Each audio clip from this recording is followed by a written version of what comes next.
Hola, ¿cómo están? En nombre del equipo de posgrado de la Facultad de Artes UC, les doy la bienvenida a una nueva edición del Coloquio de Posgrado 2020. Mi nombre es Gerardo Pulido, jefe del Magíster en Artes, y les cuento que en esta ocasión tendremos las presentaciones de Ignacio Barreto, Agustín Flores, Natalia Montoya y Sebastián Mesa, estudiantes del segundo año de dicho magíster. Les recuerdo que el coloquio de posgrado se está grabando, por lo que al tener sus cámaras encendidas, entendemos que están autorizando su participación en esta grabación, que estará disponible prontamente con acceso público en nuestras redes. Ya les avisaremos de eso. Como esta es una instancia que promueve el conocimiento de investigaciones artísticas y estrictamente teóricas en relación a las artes, al final de todas las presentaciones tendremos un momento para realizar preguntas a los expositores y las expositoras. Es lo que José Manuel le estaba comentando. Una vez que se realicen todas las presentaciones, que debiesen durar alrededor de 10 minutos cada una vez se presente la cuarta, abrimos el diálogo, el debate, para que ustedes puedan preguntar y comentar las presentaciones independiente en el orden en que se realizaron.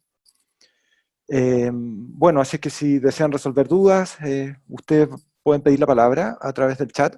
Entonces vamos a ir organizando según el orden en que esas preguntas en el chat, según quién se manifestó primero, y vamos ordenando así el debate, la conversación. En fin, eso. Ojalá que tengan su cámara encendida y cuando se les indique, activen por favor su micrófono para hacer la pregunta correspondiente. Bueno, los dejo ahora con la presentación de Ignacio Barreto, y ahora les pido que estemos silenciados con los micrófonos, por favor. Muchas gracias. Ignacio, tienes la palabra. Perfecto, voy a compartir pantalla.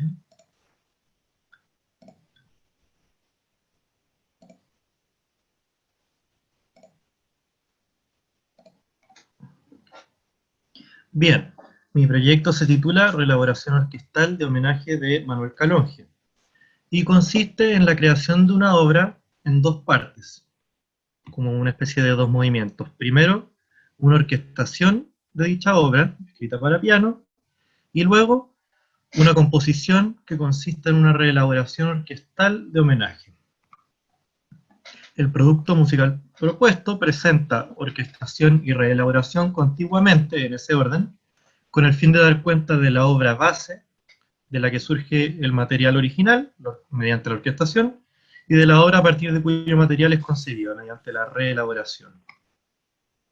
Para entender bien este concepto de reelaboración, que no es un concepto tradicional, me parece prudente compararlo con el de variación, que sí es más conocido para nosotros. La variación gira en torno a la dimensión temática formal de la obra. En cambio, la reelaboración que propongo giraría en torno a los elementos y recursos musicales nucleares de homenaje, en este caso. Entiéndanse giros, motivos y principalmente gestos. Y además gira en torno a la relación que se da entre esos materiales. Así, en la reelaboración, los distintos materiales originales pueden ser elaborados de distintas maneras. Acá enumero algunas técnicas de elaboración. E incluso, como pongo acá al final, podrían omitirse. En relación con la composición de reelaboraciones, existe una gran cantidad de obras contemporáneas que no necesariamente se enuncian como tales, y que plantean formas distintas de reelaborar una obra. Hay algunas más próximas a la variación en cuanto son más cercanas a la idea originadora, y otras más distantes, relacionadas a veces con aspectos relativos a dimensiones más profundas y por lo tanto menos evidentes de la obra musical. Solo por mencionar un ejemplo, que es uno de los referentes del proyecto, está la obra Notations, la reelaboración orquestal, en palabras del periodista inglés Thomson, de una selección de las notations para piano compuestas por Pierre Boulez, descritas por el mismo Thomson como miniaturas serialistas, y cada una de ellas se encuentra caracterizada por un gesto musical distintivo.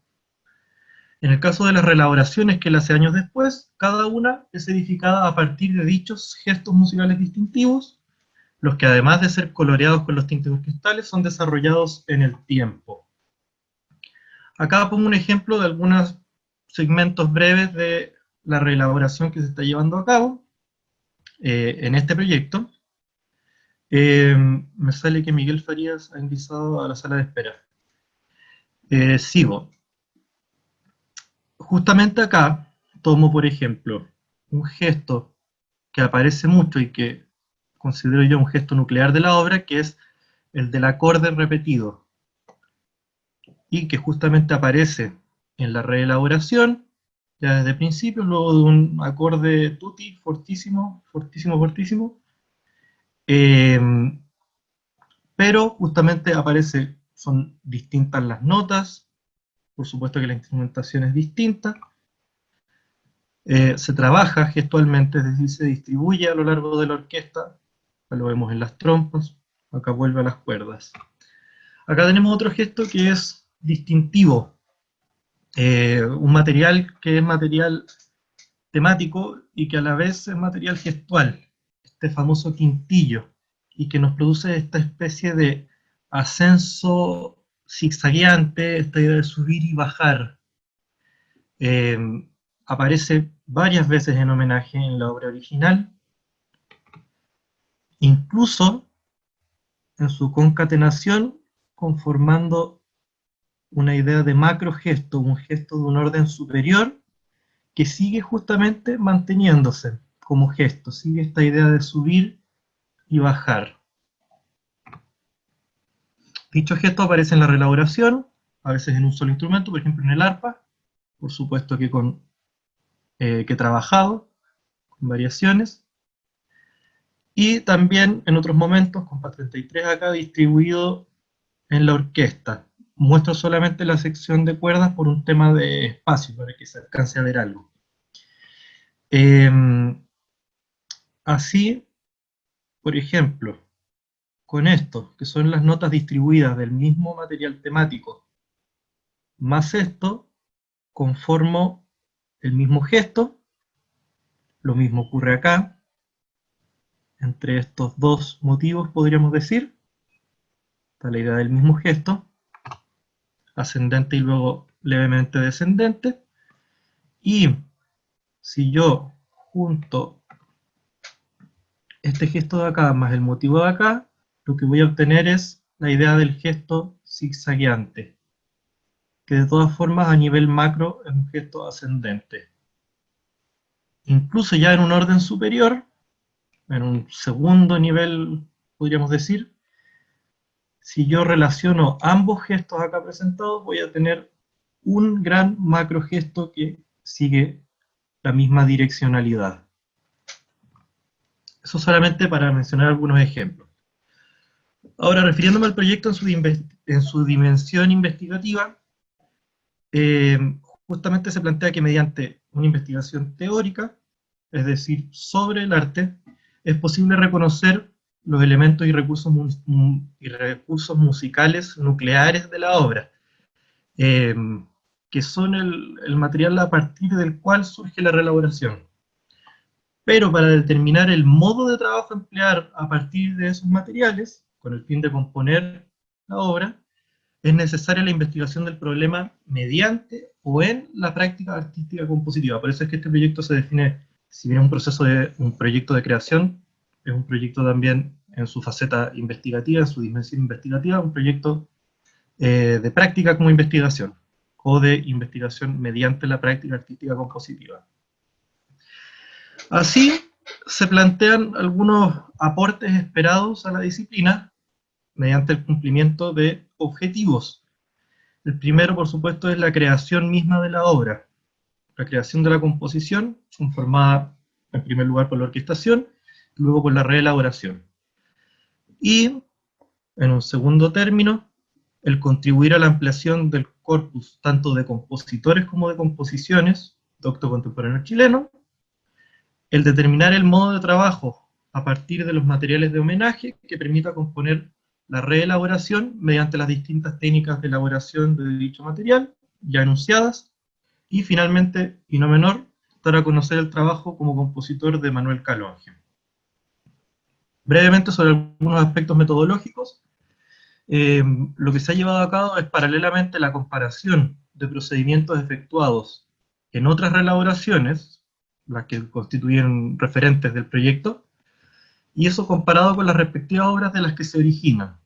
Y esto con el fin de hallar referentes técnicos posibles de imitar o a partir de los cuales, por otro lado, proponer soluciones distintas en la composición misma, producto. Paralelamente a esto, como digo, está el análisis estructural de la partitura de homenaje, con el fin de identificar los elementos y recursos musicales que la conforman, establecer cuáles de ellos pueden ser considerados nucleares y determinar la forma en que se interrelacionan. Finalmente, la aplicación práctica de la información adquirida mediante la realización de los procedimientos anteriormente mencionados es la que conforma la composición de la reelaboración. Todo esto trabajado de forma paralela. Dejo acá la bibliografía eh, para que la vean. Me la pueden pedir después porque no la puedo comentar uno por una. Y muchas gracias. Muchas gracias, o sea, gracias a ti, Ignacio. Por favor, guarden sus comentarios, preguntas sobre esta presentación. Les pido para después agitar el debate. Sigue ahora Agustín Flores. Así es que, Agustín, si es que estás listo, puedes tú ahora hacer la presentación. ¿Aló? ¿Así? Ya. Hola a todos. Mi investigación tiene por nombre Transescenificación, proceso y tránsito de una puesta en escena. En esta presentación hablaré del estado de la investigación que realizo en el marco del programa de Magíster en Arte, Mención Estudios y Prácticas Teatrales. Mi propuesta de investigación parte de la pregunta ¿cómo desplazar lo trans no solo como tema, sino como concepto metodológico en los distintos elementos de una puesta en escena en un proceso de escenificación? Para esto se han diseñado una serie de ejercicios escénicos, escriturales y actorales que se sistematizarán y quedarán registrados en una memoria de obra. Actualmente estoy en la fase de documentación e investigación bibliográfica, realizando los primeros ejercicios con les intérpretes a través de la plataforma Zoom. En esta oportunidad me referiré principalmente a esta discusión bibliográfica en la que me encuentro trabajando, tanto en sus contenidos como en su metodología. Primero me referiré sobre lo trans dentro del sistema sexo-género a partir de los estudios de género y feminista. Luego, en base a esta discusión bibliográfica, discutiré sobre la productividad de lo trans y sus alcances en esta investigación-creación, para finalmente comentar los avances con el equipo de trabajo para la puesta en escena de El archipiélago del fin del mundo. Para comenzar, Teresa de Lauretis, en su texto La tecnología del género, sigue una línea paralela con la teoría de la sexualidad de Foucault y menciona que la construcción de género prosigue hoy a través de varias tecnologías de género, por ejemplo, dice ella, el cine, y de discursos institucionales, por ejemplo, teorías, para poder controlar el campo de significación social y entonces producir, promover e implementar representaciones de género. Pero los términos de una construcción diferente de género están ubicados desde afuera del contrato social heterosexual e inscritos en las prácticas micropolíticas. Lo anterior hace que nos cuestionemos cuáles son las tecnologías de género y discursos que controlan la significación social, produciendo, promoviendo e implementando una u otra representación de género.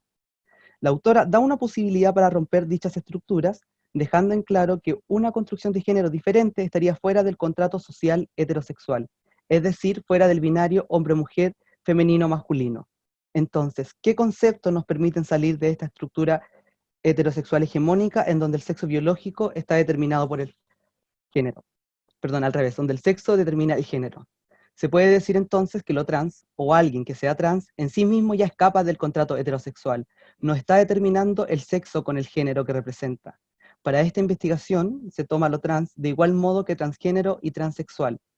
Este último, según Bermúdez, es explicado como la expresión moderna de la transgeneridad, que es posible gracias a los conocimientos endocrinológicos y a los avances en las técnicas de los tratamientos hormonales que se dieron en esta época. En este sentido, se comprende el proceso transexualizador como el medio por el cual la persona logra adecuar el cuerpo a su realidad subjetiva, y no como una forma de normalizarla en el sistema social dominante.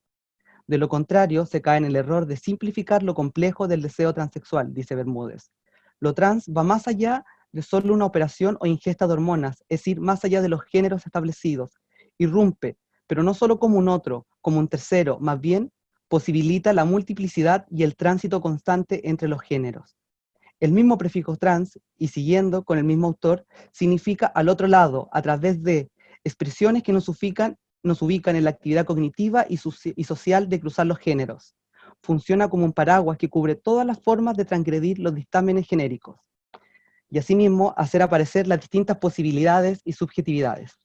Siguiendo con esta discusión bibliográfica, Elsa Dorlin explica el concepto de interseccionalidad desde la perspectiva metodológica que permite experimentar y diagnosticar las epistemologías de la dominación como las estrategias de resistencias que de ellas se desprendan, agregando en este sentido a la discusión del género que siempre un sujeto está interseccionando con más categorías que tensionan la oposición que ocupa en un instante, dejando ver cuáles son las estructuras de dominación en la que se encuentra.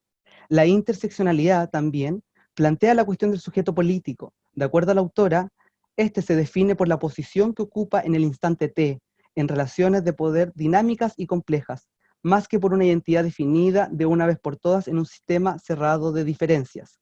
Siguiendo, entonces, ¿cuáles son las intersecciones que cruzan a cada sujeto? ¿Cuál es el instante T, entendiendo esto como el impulso volitivo, un acto de voluntad de los sujetos? Aquí es donde me pregunto, ¿cuál es ese instante en el que nos encontramos cada uno de los que componemos un equipo de investigación-creación? ¿Y cuáles posibilidades nos da la teoría del género para responder en la práctica artista a dicho cuestionamiento? Volviendo sobre los estudios del género, el análisis realizado por Butler cuestiona la naturalidad del género desde su relectura de la performatividad. Para la autora, vivimos en una constante repetición de normas del ser hombre y ser mujer, otorgando a esta categoría una perspectiva performativa, un proceso constante y transitivo, no solo entendiendo el género como una construcción histórica determinada a partir del sexo biológico, advirtiendo que el género está en crisis, por la misma idea de la actuación performance del género. En sus estudios también resalta el drag como una serie ontológica que es operativa y está abierta a rearticulaciones en lo corporal. Para ella, la actuación del drag no solo es una forma de pensar sobre cómo se performaba el género, sino cómo se resignifica a través de sus términos colectivos. En relación a esta discusión, lo trans es tomado como la posibilidad de transgredir los dictámenes genéricos. La interseccionalidad desde lo metodológico permite experimentar y diagnosticar el instante T de un personaje, por ejemplo, pero asimismo el de un intérprete. Quien es trans o está a través o del otro lado hace aparecer al sujeto político.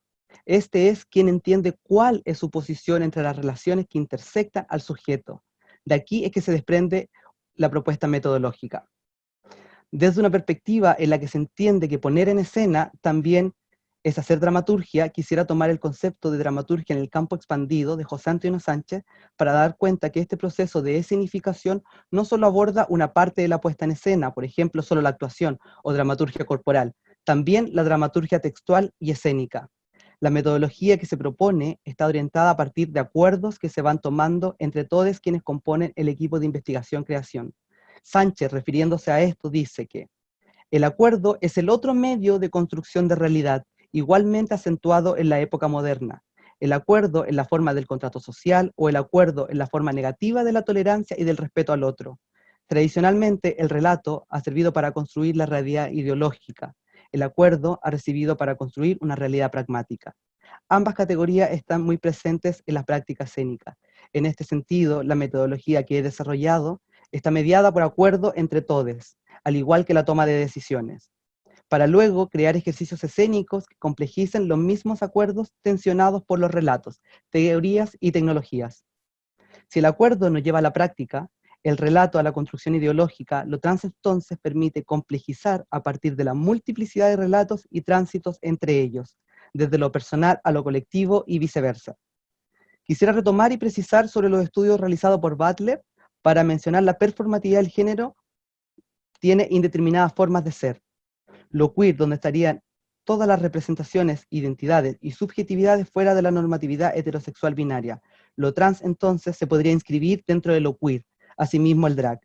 El drag cuestiona cómo se performaba el género y la resignificación colectiva que éste tiene. Lo trans es estar en, a través de, lo trans como tránsito, sumado a lo drag, destacando su función de resignificación colectiva del género, son desplazados a este proceso de escenificación. Desde ejercicios como, por ejemplo, buscar lo trans de cada uno. Hay quienes dicen, o más de alguno de nosotros ha escuchado, no tengo mi otro lado desarrollado, el femenino o el masculino, según quien lo anuncie. Esto deja ver la posibilidad de que todos fuésemos trans, o derechamente decir que todos somos trans.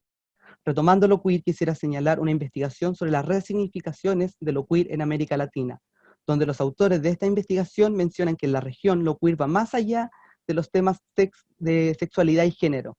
Las artes y el activismo queer latinoamericano buscan extender una serie de agendas de cambio social, y dice que esto ocurre en países o regiones con transiciones y contextos políticos de violencia estructural y excepcional, migraciones regionales, internacionales y cíclicas, debates democráticos, desestabilidad económica y pensamientos y espacios que desde la colonización ejercen una crítica a la colonialidad. De todo lo señalado anteriormente, se propone un procedimiento que utiliza lo trans como concepto metodológico que permite escapar de las lógicas binarias dentro de la tecnología del género, en sus distintos planos, asimismo desestabilizando el deseo de ser trans, asumiendo y poniendo en crisis los distintos espacios que interseccionan en los sujetos. En dicho sentido, Bermúdez expone, no puede entenderse como un fenómeno social de por sí objetivo, sino como un campo de producción inmanente del deseo. Por ello, no existe una sola forma de ser transgénero, sino tantas como deseos reprimidos por la inmovilidad de los géneros. Así, es equivocado pensar que la transgeneridad es el deseo mismo materializado y marcado en el cuerpo. Ella es apenas un plano de inmanencia en el que cualquier deseo que se vea imposibilitado por la estructura binaria del género puede revelarse y recrearse desde su propia voluntad. Este proyecto no pretende normar un proceso, pero sí tener la perspectiva trans a la vista, entendiendo que en sí mismo no es fijo. Y si pensamos en un cuerpo que trabaja o se dispone al trabajo desde lo trans, está la colectividad y también la particularidad de cada cuerpo, de cada intérprete, y quienes conforman una microcomunidad, la idea de compañía de teatro. ¿Cuál es el cuerpo que tengo y qué posibilidades tiene este al momento de asumir un rol en el caso de los intérpretes? A partir de las premisas que se han levantado, he trabajado en ejercicios para la creación, orientados a experimentar y diagnosticar el género de cada uno y las intersecciones de cada sujeto. Por ejemplo, pasar vocalmente de lo que se ha asociado más a un género que al otro, o generar una partitura física con lo que se entiende por masculino o femenino. Parte de las conclusiones del proyecto señalado es que el género de los personajes, como el género de los intérpretes, son construcción social, histórica y performativa. Por tanto, al asumir lo trans como una producción inmanente, se entiende lo que le es propio al ser, lo que es inherente y no impuesto, es la forma singular en la que cada subjetividad se deviene en la libertad de ser y de crear. Por tanto, es aquí donde se mueve el deseo inmanente, aquel que niega el enajenamiento del sistema y se resiste y se opone a él. La subjetividad que entrega cada uno de los intérpretes en la investigación creación es esencial, puesto que cada uno interacciona no solo con su construcción, representación o identidad de género, también con otras categorías, por ejemplo la clase o la raza. A partir de esto, se evidencia que este proceso creativo se problematiza constantemente las distintas estrategias y procedimientos que construyen y se relacionan los personajes de la obra como en la puesta en escena misma.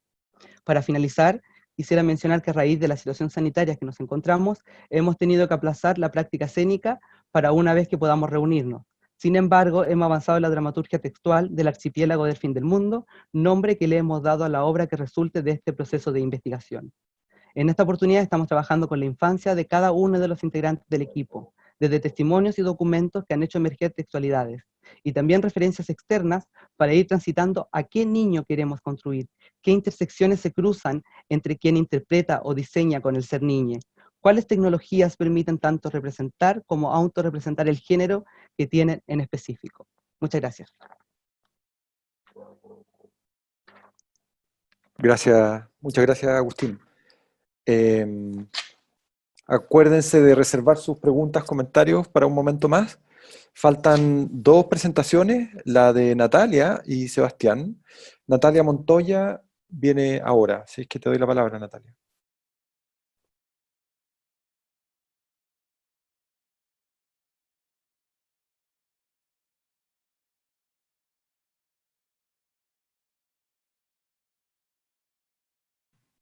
Ahí sí.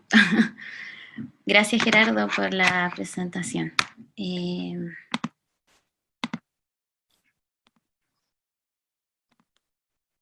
Ahí sí. Cuéntenme si se ve bien la pantalla. Gracias. Sí, se ve. Ya. Buenas tardes a todos. Un saludo afectuoso a mis compañeros que ya presentaron y a quienes están por presentar. Mi nombre es Natalia Montoya Lecaros. Soy estudiante de Magíster de la mención Creación en Artes.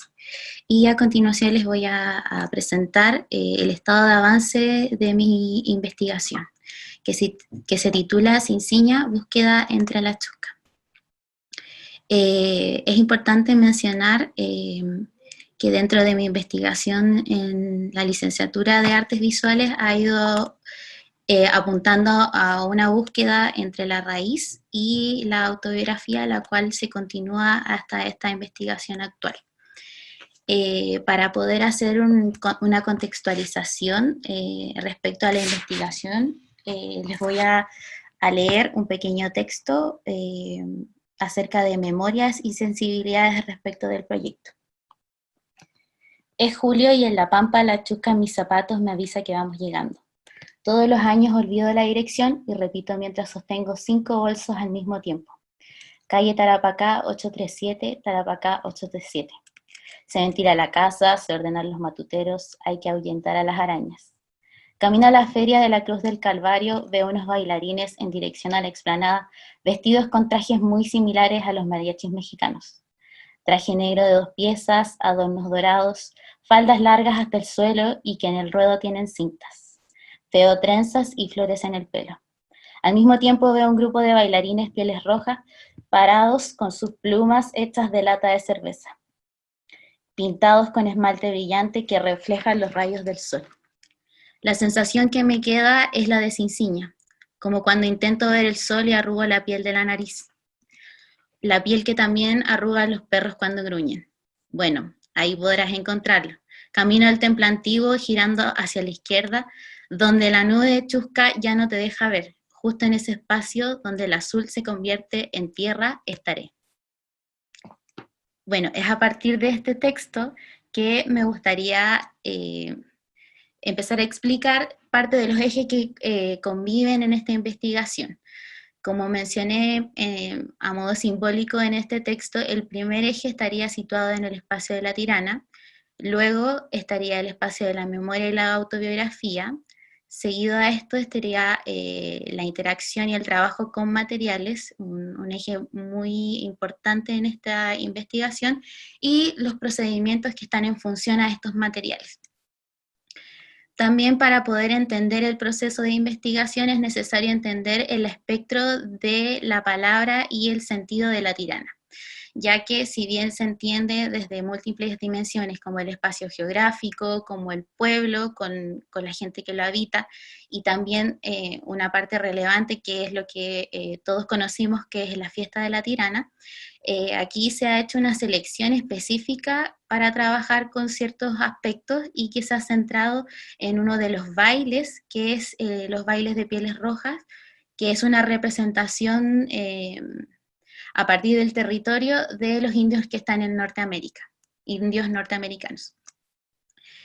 También es importante entender ciertas modificaciones que se han hecho a partir del estado en cual todos nos encontramos y que tiene que ver con el cambio de escala y algunas materialidades y procedimientos. Si bien antes de encontrarnos en este confinamiento, este era el trabajo el cual estaba realizando, actualmente se mantienen ciertas cosas con respecto a los materiales. Es entonces durante esta cuarentena el que esta fotografía ha servido como un inicio para seguir preguntándome acerca de estos cruces culturales que menciono. Esta es una fotografía de un registro personal de una pieza que está en el Museo de la Vivencia Religiosa del Norte Grande, que es un vestido femenino de un bailarín de piel roja del periodo salitero, el cual se utilizó primeramente para hacer ejercicios visuales. Primero copiando ciertos materiales, ciertos procedimientos y entendiendo la forma de confección que había detrás de esta imagen. Luego, estos ejercicios fueron mutando a las imágenes que ven a continuación, en donde se sigue insistiendo en ciertos materiales y procedimientos, como es el bordado, el entorchado, una técnica bastante importante en lo que es la realización de trajes y adornos, y las mezclas también de materiales como lo son los hilos metálicos, mostacillas, pedazos de cartón, y al mismo tiempo cruzando los imaginarios que provienen de la fiesta, como de los pieles rojas que apuntan a una imagen presente en el norte de los pueblos indígenas de Norteamérica. Actualmente se está tomando mayor referencia de este pueblo para poder seguir comprendiendo su manera de construcción. Entonces, a partir de todo esto, actualmente se buscan realizar ejercicios visuales que materialicen esta observación, que están vinculados a estos materiales que se pueden un poco agrupar entre algunos que están vinculados al cielo y otros a la tierra, ya debido a ese contraste. Por último, como objetivos específicos, se apunta a estos 4 ejes que mencioné en un principio, que tiene que ver con el espacio de la memoria y la biografía, en donde se busca indagar dentro de esos espacios. Luego a la parte material y de procedimientos, en donde se van a observar estos trajes, con la finalidad de encontrar ciertas lógicas de construcción, tanto en el cruce de los materiales con los procedimientos. Luego, en los aspectos histórico-culturales, aproximarme a preguntas que apunten a la comparación por similitud entre los orígenes de los bailes, especialmente en el baile de pieles rojas, y el origen, o sea, en los indígenas de Norteamérica. Y por último, se busca encontrar referentes artísticos que ya hayan trabajado a partir de tradiciones de diferentes pueblos y que estudien acerca de estos cruces culturales a partir de su propia obra. Aquí está la bibliografía que estoy aún revisando, y que también se ha utilizado para la investigación actual. Por último, también recalcar la importancia que tiene el espacio autobiográfico debido a la conexión personal que hay con el espacio de la tirana. Muchas gracias por la atención. Gracias a ti, Natalia. Bueno, y para ir terminando, nos queda la última presentación, que es de Sebastián Mesa, así es que los dejo con él.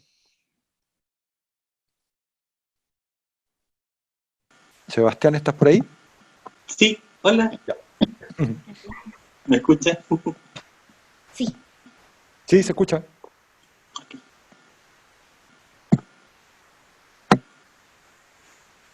Hola, mi nombre es Sebastián Mesa, soy violonchelista licenciado de la Universidad de Chile y en la actualidad estoy cursando el Magíster en Arte, mención Interpretación en Violonchelo, aquí vía creación. El título de mi proyecto de creación es La cita en el concierto para violonchelo y orquesta en si menor, op. 104, de Antonín Dvořák y su influencia en el discurso interpretativo.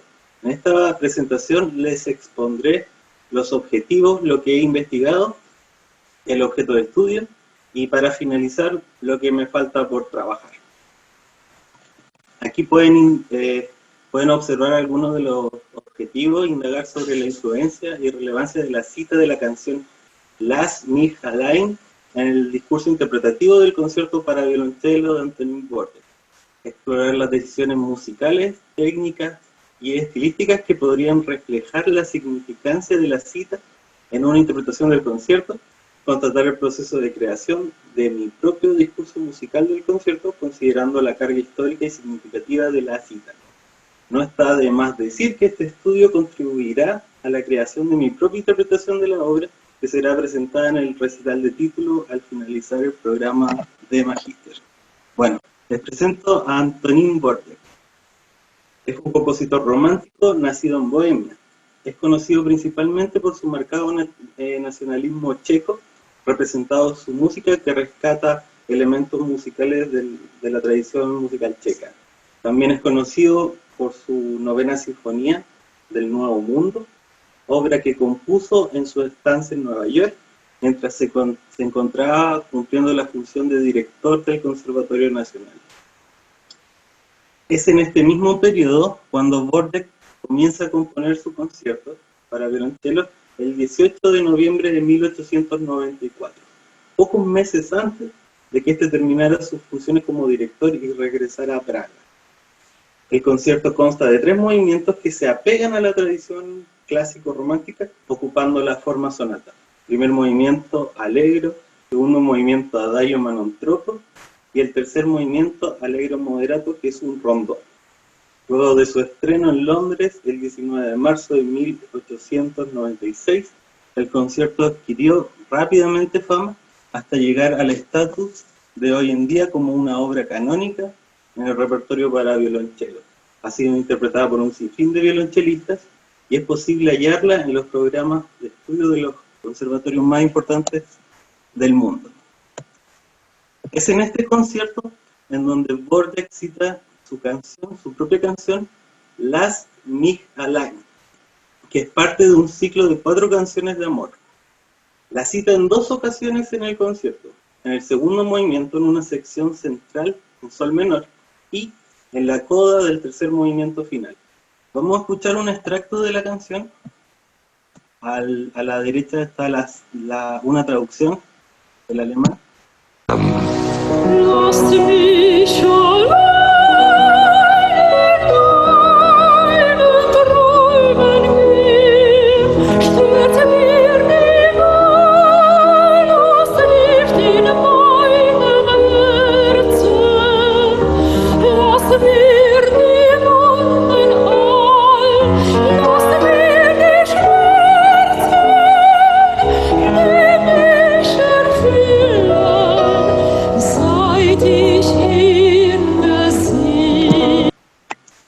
La mujer que ven en la foto es Josefina Sermakova. Era una antigua alumna de Dvořák y su primer gran amor que finalmente nunca floreció. A pesar de lo anterior, Dvořák nunca perdió el contacto con la familia de Josefina y luego de algunos años este se casa con su hermana, Anna Sermakova. La relación entre la canción y Josefina se debe a que esta canción era su favorita. En la presente figura están las 2 melodías dispuestas paradigmáticamente y podemos apreciar que la principal similitud se encuentra en la relación interválica, ya que las cifras y los ritmos están modificados. En cuanto a la armonía, Dvořák no se molestó en cambiarla, manteniendo la relación armónica en modo menor, igual que la segunda estrofa de la canción. Ahora les voy a interpretar la melodía del violonchelo.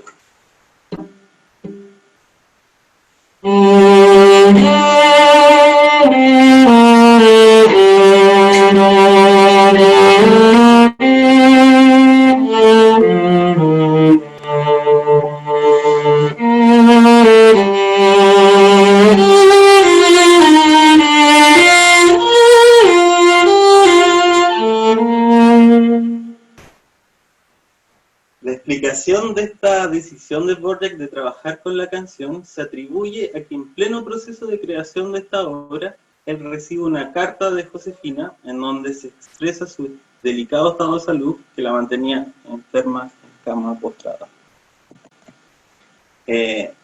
La segunda ocasión donde aparece esta cita en el concierto es en el tercer movimiento y podríamos decir que es la cita entre comillas más literal, ya que mantiene los intervalos y los ritmos más similares a la canción, además de que mantiene la misma tonalidad en si mayor. Vamos a escuchar un extracto.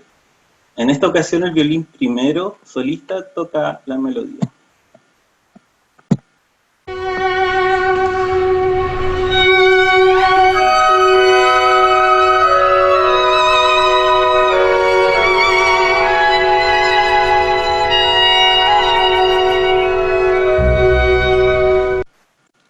En esta línea podemos darnos cuenta del proceso de composición de la obra y la relación entre Josefina los eventos de Josefina.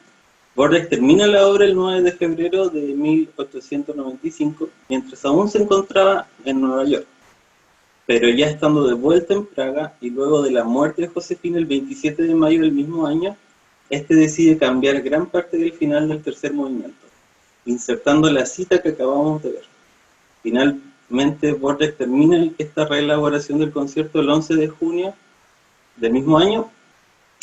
Bueno, ahí podemos ver la respuesta inmediata de Borges en intervenir el concierto de acuerdo a los acontecimientos de Josefina. Y podemos denotar que el profundo significado de la canción inserta en esta ópera. Otra posible cita o alusión presente en este final proviene de la ópera Eugen Onegin de Tchaikovsky, en la melodía que canta Tatiana al final de la ópera, y que en el concierto comienza casi de inmediato de la cita que acabamos de escuchar en el violín. Vamos a escuchar un extracto de la ópera.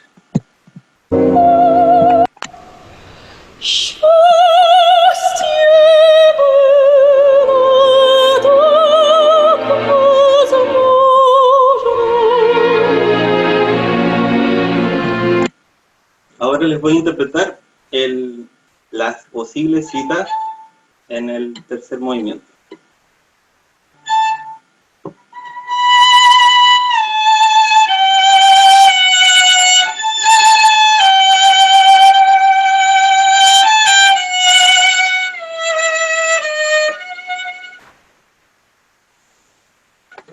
Se dice, o sea, se sabe por la correspondencia que sostenía entre ambos compositores, Borges y Tchaikovsky, que a Borges le gustaba mucho esta obra y felicitó a Tchaikovsky. Es por este tipo de material intertextual, por la carga significativa que contiene la cita, y es que muchos intérpretes han utilizado esta información en búsqueda de una narratividad en la obra, tratando de darle un sentido a este final, y creando sus propias visiones hermenéuticas de la pieza, como por ejemplo la muerte del héroe, la muerte de Josefina. Y también, por ejemplo, el mismo Borges le describía a su editor que este final era como un suspiro. Bueno, para finalizar, voy a decir algunos aspectos que me quedan por trabajar. Primero es buscar un análisis que se enfoque en la interpretación y que pueda ser aplicado en las distintas grabaciones, ojalá contrastantes, para saber cómo los violonchelistas interpretan esta cita y este final. También, a modo de complementar, seguir indagando las visiones interpretativas que tuvieron o tienen los músicos que se han enfrentado a la pieza, siempre centrándose en la cita. Y también buscar una propia interpretación o elaboración de mi propia interpretación de este final, más hermenéutico. En cuanto al estudio y la práctica de la obra, ya he estudiado la totalidad de esta con Martin Osten. Faltarían los ensayos con piano, que por la pandemia no se ha podido, y profundizar aún más en ella. También existe la posibilidad de agregar a este programa final de concierto el arreglo que existe para cello y piano de la canción Lass mich allein. Y eso sería. Muchas gracias. Gracias a ti, Sebastián. Bueno, antes de abrir el diálogo con ustedes, quiero aprovechar de dar las gracias, además de a los 4 estudiantes que presentaron, a los docentes guías, que es evidente que hay un trabajo ahí conjunto de colaboración, de orientación respecto de las investigaciones, las creaciones de estos 4 estudiantes. Bueno, gracias también por participar a todos ustedes, y antes de dar inicio a las preguntas, pueden ser comentarios también que van a contestar los ponentes. Estaba pensando en algo un poco para abrir la conversación, para romper el hielo, si se quiere. Pienso, quizás voy a ser un poco simplificador, de que Lo otro está de alguna manera implicado en cada una de las presentaciones. El otro en el sentido de intentar ponerse los pantalones en el vestido o en lo que sea, que es, de, qué sé yo, Manuel Calonge, de, de preguntarse cómo podría representarse lo trans en el caso de la ponencia de Agustín, cómo podría también representarse lo indígena en el caso de la Natalia, si es que existe tal, si es que es válido tal término, y también cómo ponerse los zapatos, ¿cierto?, del compositor Bordek. Octavio Paz, este Nobel mexicano, decía algo así como: el otro está en cada uno de nosotros. Y eso creo que complementa y engancha bastante con aquello que insistió de un modo u otro Agustín. En fin, me quedé pensando en eso, abro la conversación. Aquí aparece en primer término Macarena Baeza, si no me equivoco. Macarena, si tú quieres tomar la palabra.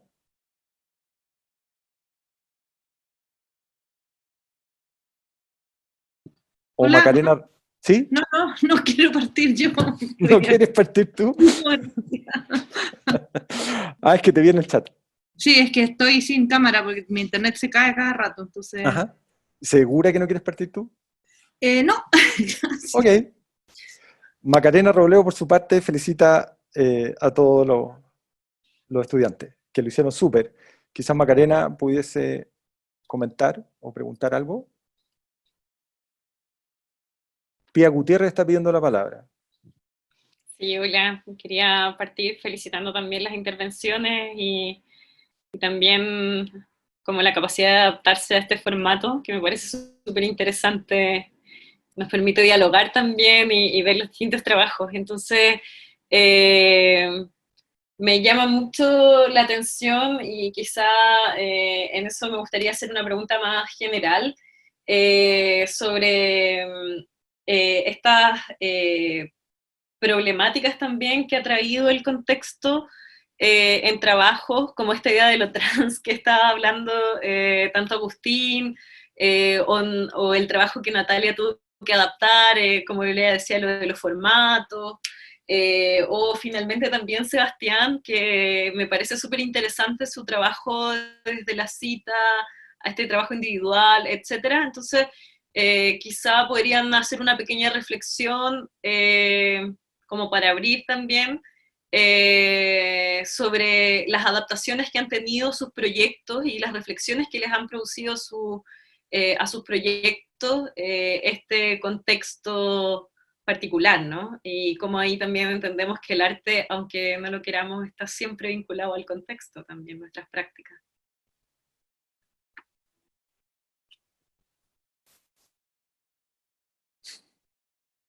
¿Quién quisiera responder?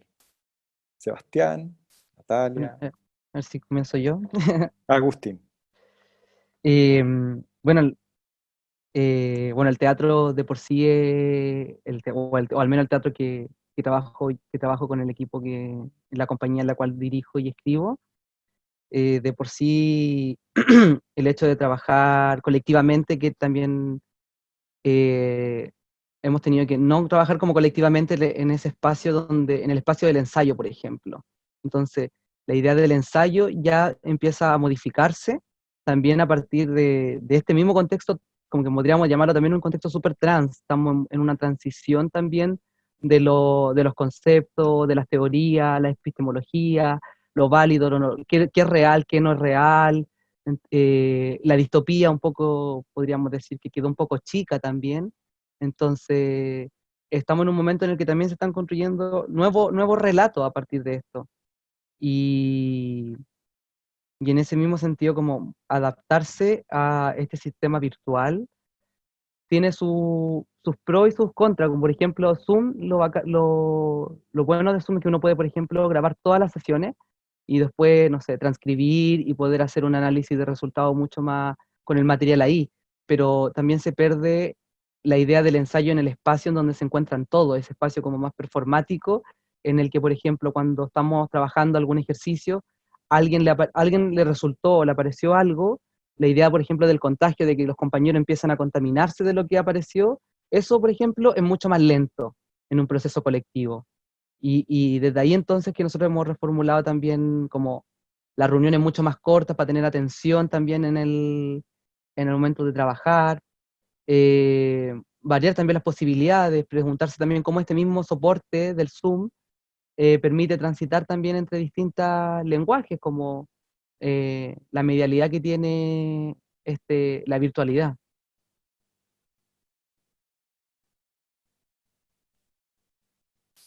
¿Alguien más que presentó quisiera, gracias Agustín, quisiera complementar lo que dijo Agustín?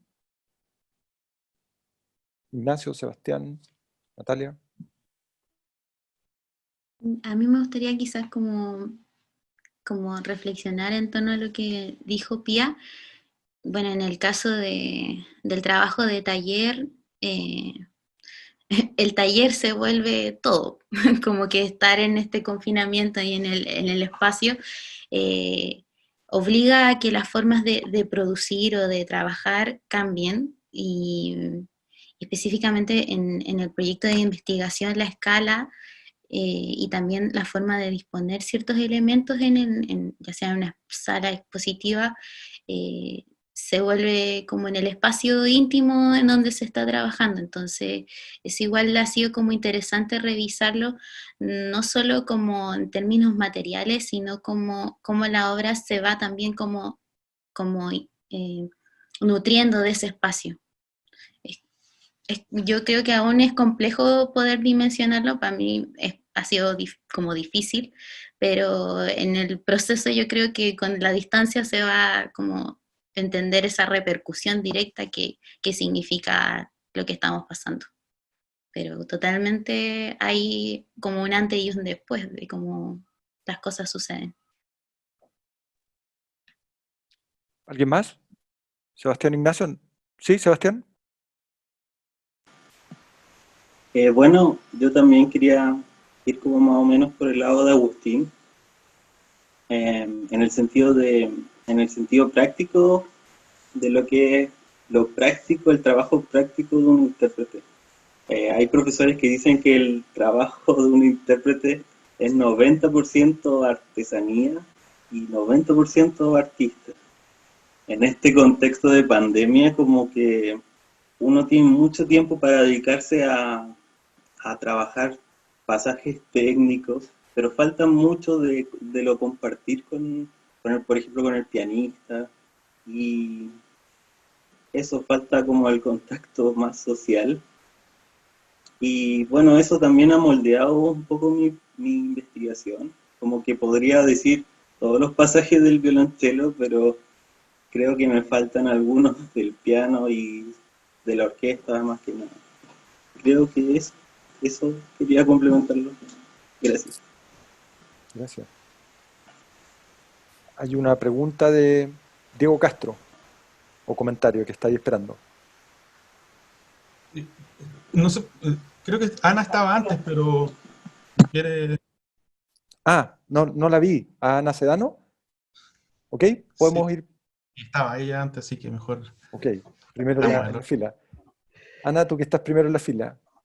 Muchas gracias, Diego. La verdad da lo mismo lo de la fila, pero me gustaría también poder, más que hacer una pregunta, hacer primero un comentario en relación a lo que planteó Pía y lo que han ido aportando los estudiantes, y también devolver de alguna manera una pregunta, porque es una pregunta que desde el teatro, por supuesto, nos ha golpeado muy fuerte, pero también en general toda la práctica artística está cruzada en este momento por este contexto de manera muy fuerte, planteando la pregunta de cómo se modifica la práctica a partir de estos nuevos escenarios, ¿cierto? Y en ese sentido veo que cada uno, bueno, hablan de cómo esto nos obliga de alguna manera a estar en un espacio distinto, a relacionarnos de manera distinta, a cambiar las escalas, ¿cierto? A mí me gustaría como quizás expandir un poquito más eso, preguntándoles cómo efectivamente con todos estos cambios se ha nutrido en este tiempo, en este contexto, esa práctica artística. O sea, ¿qué nuevas preguntas como investigadores, creadores, se han planteado que probablemente en un escenario de continuidad no se habrían planteado? ¿Cómo efectivamente hay un desplazamiento, ¿cierto? Una modificación de la copresencia, que ahora es virtual, pero sí hay una mayor presencia con el sí mismo, ¿cierto? Entonces, ¿en qué medida este espacio de intimidad, de autoconocimiento, de autodesarrollo, les ha permitido una expansión, ¿cierto?, reflexiva de lo que estaban haciendo? ¿Qué preguntas les ha planteado desde lo artístico, ¿cierto? ¿Qué han experimentado nuevo en este escenario de tanta incertidumbre? En el fondo, ¿qué certezas sí han podido adquirir a partir de este particular momento que vivimos? En el fondo, ¿cómo ha empujado lo que estamos viviendo, la reflexión personal sobre sus propias prácticas artísticas? Eso, gracias. Yo pienso que podría responder Ignacio. Qué malo soy. Pensar quizás desde la orquestación la pregunta, la Ana. ¿Cómo? Quizás pensar desde la orquestación, cómo ha influido tu manera de concebir la orquestación en relación a la pregunta, la Ana. Sí, tanto la orquestación como la reelaboración orquestal, en general son trabajos, como buena parte, prácticamente la totalidad del trabajo de componer, son trabajos bastante solitarios y bastante de estar en el escritorio. En ese sentido, claro, no me he visto impedido por las limitaciones técnicas de no poder, por ejemplo, tener un ensayo o de no poder llevar a cabo algo al aire libre, no sé. Para lo que sí ha sido impedimento, ha sido, que yo creo que para todos en realidad, todos, para conseguir las fuentes bibliográficas, fuentes de cualquier tipo. Eso ha sido muy complicado, no está todo en internet y uno no tiene todo en la casa tampoco.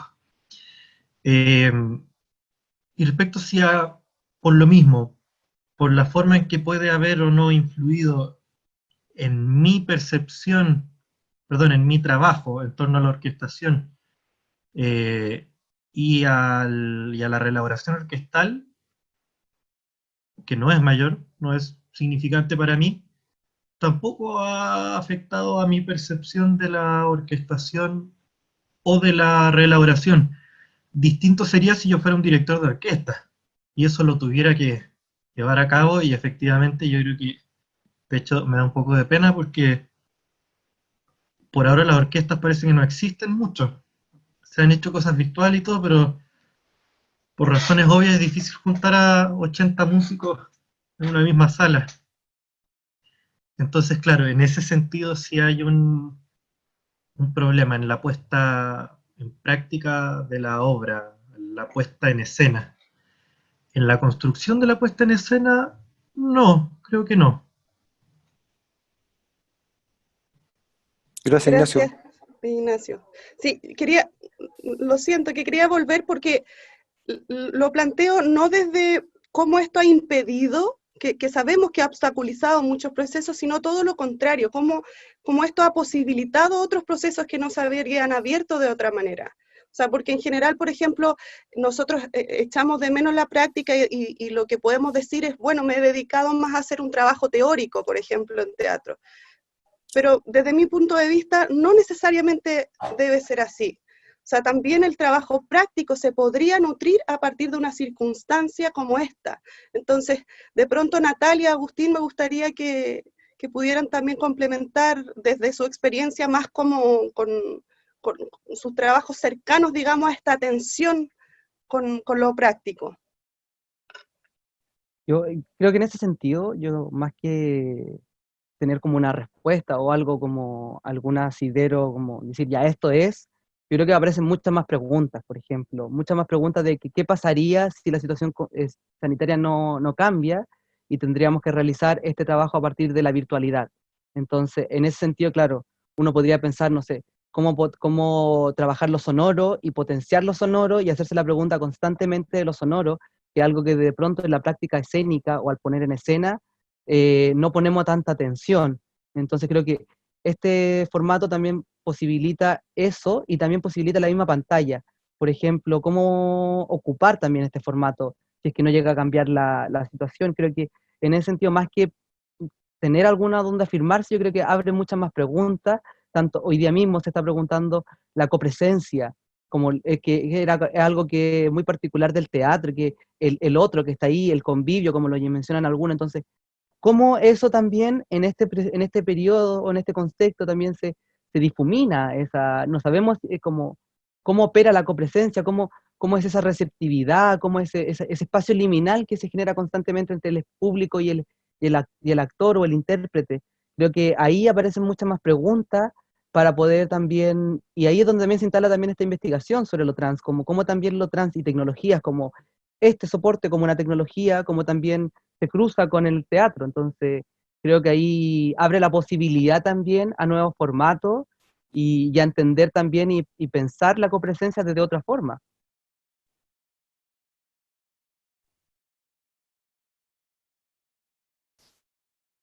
Natalia, ¿no quisiera comentar? Sí, sí, me quedé pensando mucho en lo que decía Ana respecto a este como inmersión como en la que nos hemos tenido que involucrar. La verdad, y también pienso lo que dice Agustín, como cómo repensar esos espacios, cómo presentar también estas nuevas formas que están como apareciendo y sucediendo.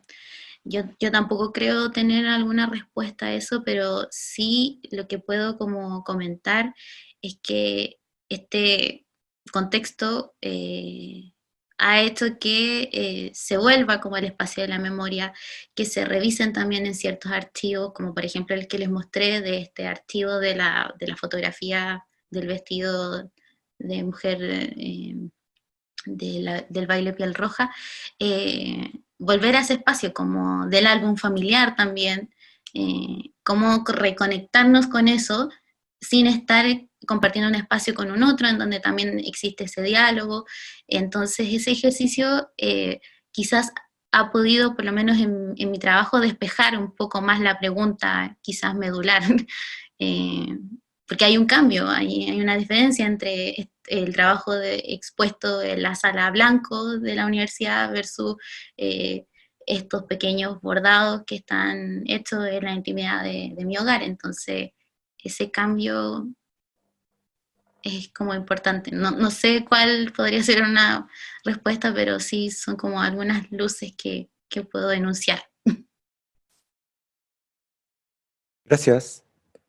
Diego, Gracias. ahora puede ser tu turno, Diego Castro. Ya, súper, gracias. Bueno, gracias por todas las presentaciones, muy interesantes todas, pero me temo que tengo preguntas más específicas y más disciplinares a los de música, así que vamos a por ello. Primero, Ignacio, nada, muy clara tu presentación, muchas gracias. Ya sabía un poco de lo que se trataba. Lo que sí me llamó la atención en tu concepto de reelaboración y sobre todo en los ejemplos que diste, es que en los gestos que mostraste en estos ejemplos, como que noté que te concentrabas o que le dabas prioridad a un parámetro sobre todo, que es el de las alturas, ¿no? Tanto en el acorde como en el quintillo.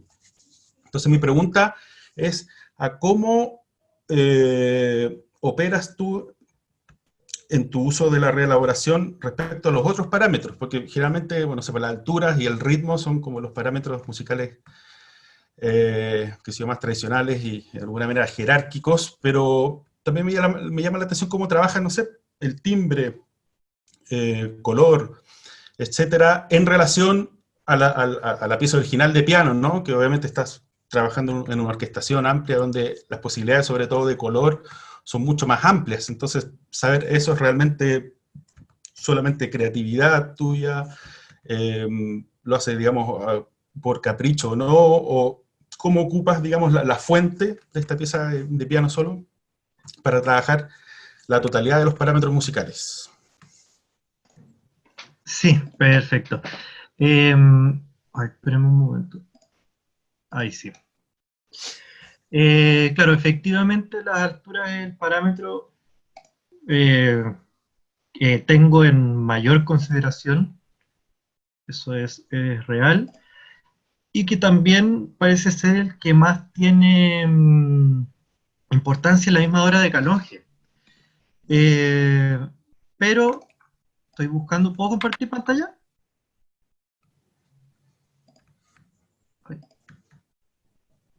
¿Gerardo? No, sí, se debería poder. Ah, ya, perfecto, aquí quería mostrar una cosita de la partitura. Bien, por ejemplo acá, es una de las cosas que no mostré por temas de tiempo, que en el fondo también tiene que ver con una dimensión gestual. Se produce esta melodía, que de hecho en la orquestación la presento sin estos saltos de más de una octava. Sol, la, fa, mi. Y que introducen un motivo temático, digamos, y gestual, como decía. Pero la misma escritura del piano lo que hace es sugerir también elementos timbrísticos. El hecho de que en el piano estén en distintas octavas me puede sugerir, no solo a la hora de orquestar, estoy hablando primero, no solo también distribuirlo en distintas octavas, ¿cierto? Sino que distribuirlo en distintos colores. Y eso ya es una gestualidad, el hecho de fragmentar el puntillismo, podríamos decir, una misma melodía. De hecho, por temas interválicos, en realidad esta melodía termina sol, la, fa, mi, termina en el mi bemol de acá. O sea, hay dos saltos, tres saltos, uno, dos, tres saltos de octava que, claro, en el piano son esos, son saltos de octava, pero que se traducen también a diferencias de color y que están expresadas en la orquestación.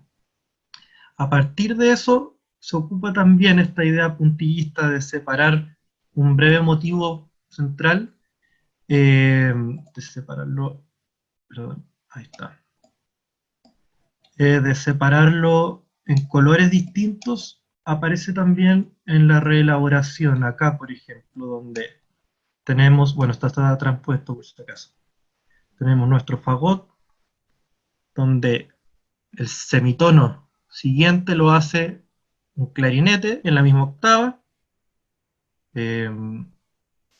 Luego, claro, tenemos el clarinete 1, perdón, clarinete 2, y eso pasa a las trompas.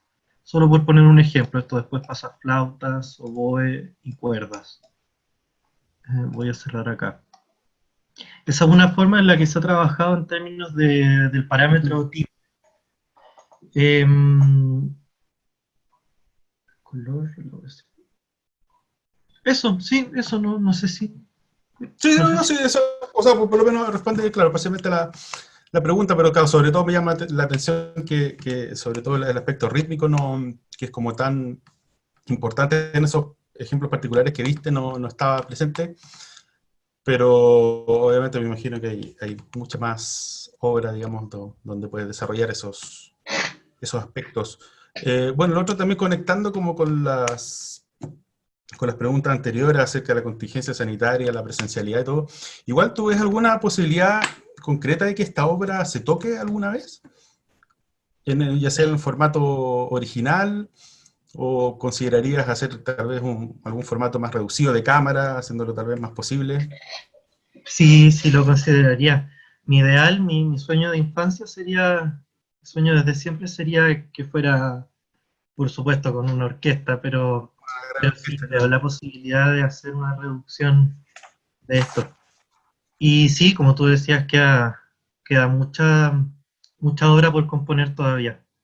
Efectivamente hay elementos rítmicos puntuales, no sé si son nucleares propiamente tal, pero sí hay elementos rítmicos, aparece constantemente el 5 contra 2, cosas así que claro, debieran trabajarse, y voy a trabajar más adelante en la reelaboración. Súper, súper, Gracias. gracias, Ignacio. Bueno, y No, lo gracias otro a ti.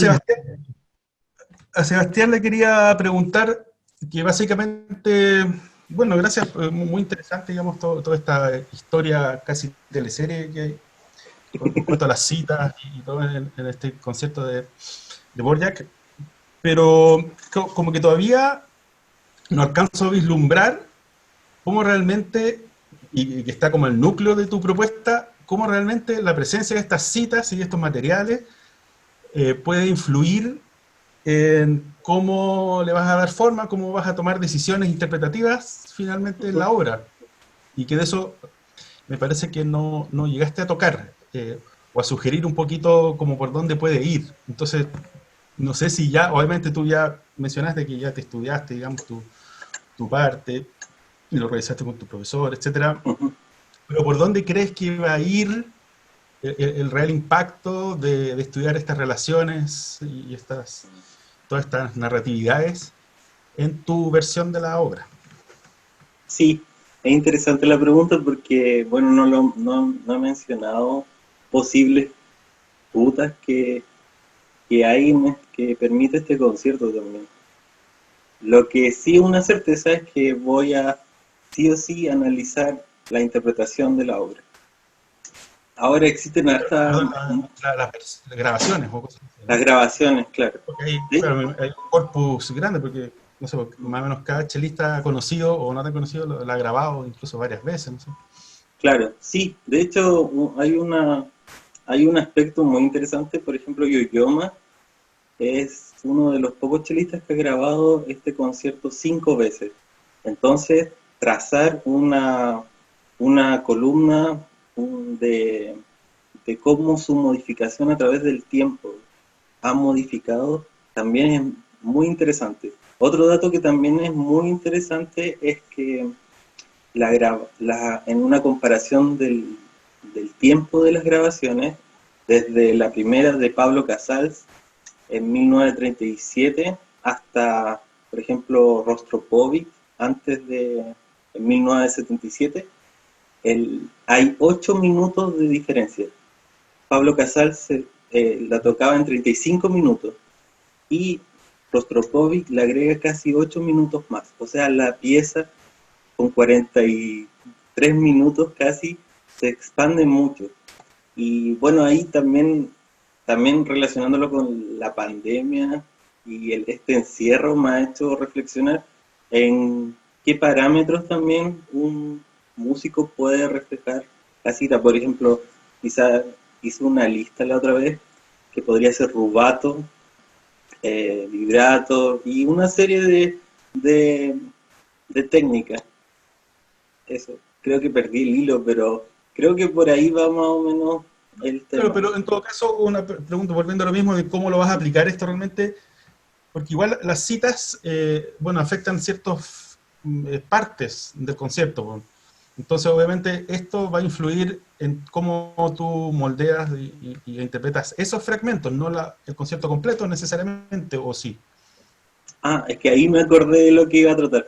Y como el Ah, concierto, por ejemplo, hay un musicólogo que escribió un libro sobre el concierto y en el último párrafo del libro dice que al liberarse esta información histórica de la significancia de la cita, a mediados del siglo XX, los intérpretes en ese momento, al tratar de integrar esto a sus interpretaciones, empezaron a prolongar el tiempo del concierto por medio de un rubato excesivo. Ah, Eh, entonces, no solo en las partes de la cita, sino que en cualquier trozo, por ejemplo, el primer movimiento, donde en el segundo tema, que es más cantable, eh, lo alargan demasiado. Entonces, también por ahí más o menos va, ya, pero perfecto. no lo tengo del todo claro. Es, Gracias. Si bien Miguel Farías hizo un comentario, no sé si es que realmente quería hablar, y también está Cristian Fernández, que sí tiene una pregunta. Si quieres, Cristian Fernández, ¿puedes tú ahora preguntar? Vale. Sí, tengo una pregunta para Ignacio, que es mi amigo, así que sé que va a responder muy bien. Que tiene que ver en relación como a este concepto, bueno, que trabaja de la reelaboración. Desde tu marco conceptual o desde lo que tú has entendido por reelaboración, ¿qué vinculación, por ejemplo, puedes hacer con el mundo de los arreglos? Que de pronto desde la música popular, por ejemplo, es una práctica que pareciera ser como mucho más habitual que en la música docta. A pesar de que ejemplos en la música docta ya hay muchos, digamos. Sin embargo, pareciera ser un proceso que desde cierto ojo, digamos, desde la academia muchas veces es un poco mal mirado. Entonces me gustaría saber qué reflexión tienes tú en cuanto a las valoraciones que se puedan hacer como del proceso creativo que uno puede aportar a la obra a través de la reelaboración, un poco en el concepto que tocó el profesor Castro, que respecto de si, por ejemplo, algunas decisiones eran capricho o no. Creo que también, por ejemplo, es válido que algunas aportes a la obra operen como capricho, pero ¿qué reflexión, por ejemplo, habría detrás de eso, digamos, como creativamente? No sé si se entiende la pregunta. Sí, creo que sí. Hola, Cristian. Bueno, justamente lo que tú decías está sobre esta relación entre... Espera un poquito que tengo un problema con eso. Sobre esta relación entre el concepto de reelaboración, que como decía, claro, no es un concepto tan tradicional, no es algo que esté tan institucionalizado como sí lo es el concepto de variación o de orquestación, y la relación de eso con el concepto de arreglo, que claro, se da harto en la música popular. Existe una idea de la meta-autoría, del arreglista, referido por sobre todo, como digo, en la música popular, como un meta-autor. Y es interesante si uno lo ve y lo relaciona con otras disciplinas, justamente en las artes visuales el tema de las citas se da y está aceptadísimo, es como parte del arte postmoderno. Andy Warhol, que toma una última cena y le pone unos logos, no recuerdo en este momento de qué, pero de internacionales, y dudo que haya debate, o gran debate, respecto a si es o no una obra original, si es o no una obra de él, o si él es un artista o es un meta-artista. Justamente en música es más complicado porque existe esta idea del arreglista, distinto del compositor.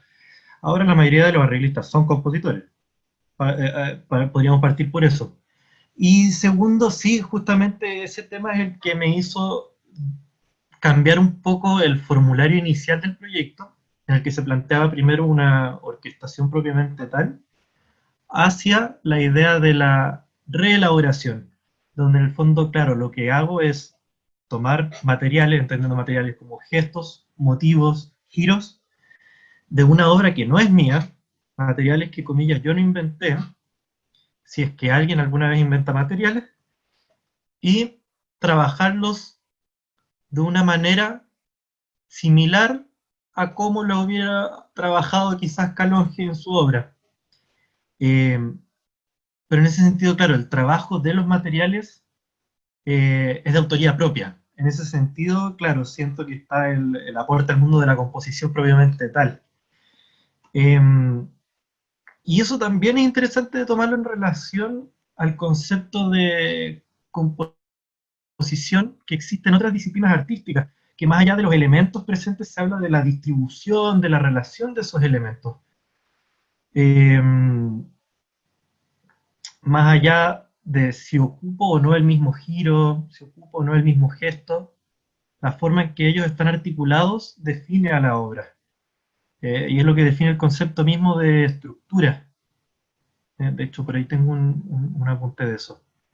No me quiero alargar mucho, pero justamente quizás bajo una idea un poco gestáltica de que la obra, más que constituirse por una suma independientes de elementos, se constituye por el todo, por la relación que se da. Lamentablemente no recuerdo en este momento el autor, pero había un autor que hablaba de que la música no estaba en las notas, estaba entre ellas. Con las mismas notas y cambiándolas entre ellas, bajo esa definición yo tengo nueva música, compongo. Eso, hay más cosas en el tintero, pero es lo que se me ocurre por ahora. Muchas gracias, Ignacio. Creo que tenemos tiempo para una última pregunta. María Borges quiere preguntarle a Natalia Montoya algo. Y con eso finalizamos. Hola. Hola. ¿Me escuchan? Sí. Ah, ya. Hola a todos. Quería preguntarle a Natalia, en primer lugar, ¿por qué la decisión de trabajar con las pieles rojas, con el baile de pieles rojas? Si hay alguna decisión que tiene que ver con aspectos formales de la vestimenta, del baile o de algunas experiencias. Y lo segundo es cómo se incorpora, porque ella habla mucho de su autobiografía y de las memorias, cómo esto se incorpora y se entremezcla en este círculo que ella, concéntrico, que ella puso en su presentación acerca de la tirana. Creo suponer que debe ser como el inicio, pero me gustaría que ella explique cómo se incorpora. Eso. Gracias, Fran, por tu pregunta. Ya, rápidamente. Respecto a lo de la memoria y la relación de la tirana, bueno, tiene que ver con todas las experiencias que han habido en el territorio, considerando la fiesta, el desierto, la pampa, la casa, como que está muy entremezclado. Entonces, por ejemplo, lo que le mencionaba a Ana de revisar archivo, está el archivo que es, por ejemplo, la fotografía al baile, el close-up del detalle, pero también está mezclada con las fotografías del almuerzo, como que todo ese cruce sucede en el mismo momento, como la familia y el de salir a la plaza y estar como en constante diálogo. Creo que es un poco como que se contamina y genera como este pensar ese espacio. Y respecto a la elección del trabajo de pieles rojas, tiene que ver, bueno, con mi trabajo anterior también de la licenciatura. Yo estudié artes en la Universidad Católica aquí, que tiene que ver con el espacio del estereotipo, con el estereotipo de indígena, el cual se ha presentado y que de cierta manera en la tirana está muy patente, pero que está de cierta manera como, me atrevería a decir como normalizado, en el sentido de que está muy aceptado ya dentro del espacio, considerando que la referencia directa es un indígena que no corresponde al territorio. Entonces, de ahí nace esa elección del trabajo con este baile. No sé si... y que quizás también, por último, como agregar que el trabajo material que tienen originalmente ciertos pueblos del norte de América se relaciona mucho con los trabajos de bordados que también se encuentran en la tirana. Entonces ese nexo es interesante observarlo al mismo tiempo. Tiene que ver con el trabajo de la mostacilla y de la lentejuela, como esos dos materiales se unen y generan un diálogo entre los dos. Eso. Gracias, Natalia. Bien, vamos dando fin a esta sesión, esta segunda sesión del coloquio de posgrado. Nuevamente agradecer a Martín Osten, Miguel Farías, Macarena Baeza, Luis Prato, que son los docentes guías, de Ignacio, de Agustín, Natalia y Sebastián. Particularmente gracias a estos 4 estudiantes por haber hecho sus presentaciones. Gracias por participar.